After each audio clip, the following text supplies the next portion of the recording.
4. Yes. Alright, so if it's number 4 here, this is number 4. So then the neutral needs to be number, 4. the earth needs to be, Number 4. right. If you connected into number 1, Yes. the neutral would need to be Number 1. perfect. So Thank you. that's why. So if anyone ever comes along in future, if you have say 20 ways, Yes. right, number 20, number 20, number 20. Whereas if it's all over the place, like not a clue.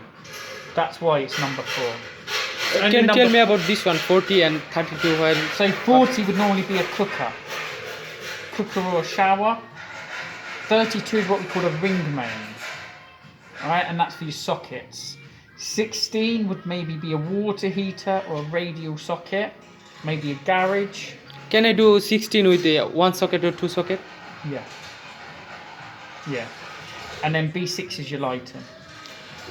One thing, if I put like a downlight, so many downlight, so I need to use 6 or I can use 60. 6. 6. Okay. You, as a rule of thumb, you generally always use 6. Thank you. Sometimes you might use 10, but generally 6.